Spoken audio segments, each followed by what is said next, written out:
નમસ્તે મિત્રો, હું છું આદિવાસી અસ્મિતા અને મારી યુટ્યુબ ચેનલ આદિવાસી રસોઈમાં તમારું સ્વાગત છે। તો આજના વિડીયોમાં આપણે બનાવીશું મોમોઝ। તો ચાલો શરૂ કરીએ।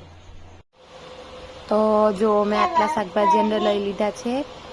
આદુ લસણ મરચાં, આદુ ડુંગળી, સૂકી ડુંગળી, કેપ્સિકમ, પછી કોબીજ અને બધાને આપણે આ રીતે ઝીણું ઝીણું ખમણી નાખવાનું છે। હવે કઢાઈ લેવાની, કઢાઈમાં તેલ નાખવાનું અને અંદર આદુ લસણ મરચાં જે આપણે ઝીણા ઝીણા વાટેલા હતા તે નાખી દેવાના। પછી અંદર ડુંગળી નાખી દેવાની। આ બધુંને આપણે બહુ વધારે શેકાવા નથી દેવાનું, માત્ર થોડી વાર ખાલી સોટે જેવું કરવાનું એમ। પછી અંદર કેપ્સિકમ નાખી દઈશું, થોડું સારી રીતે મિક્સ થાય પછી અંદર આપણે કોબીજ નાખી દેવાનું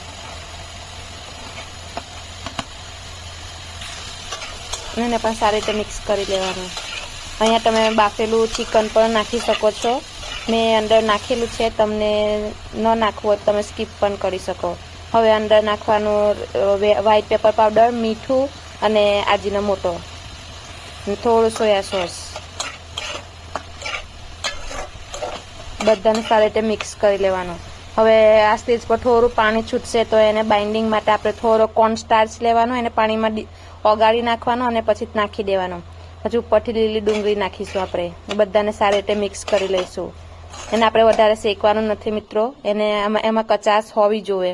હવે એના માટે આપણે લોટ બાંધીશું।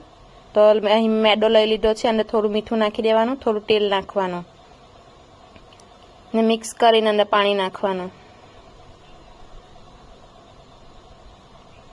હવે આપણે મસ્ત રોટલી જે રીતે બનાવીએ ને તેનાથી થોડો કડક એમ લોટ બાંધી દેવાનો।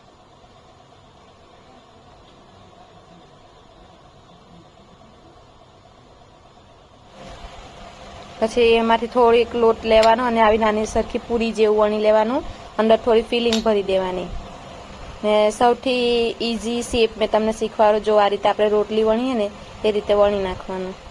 જો છે ને એકદમ સહેલું।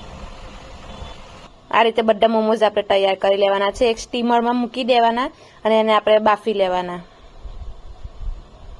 જો બાફે ને એટલે એકદમ ટ્રાન્સપરન્ટ જેવા થઈ જશે, છે ને સરસ। જો તમને તોડીને પણ બતાવું, તમે પણ ઘરે ટ્રાય કરજો। અને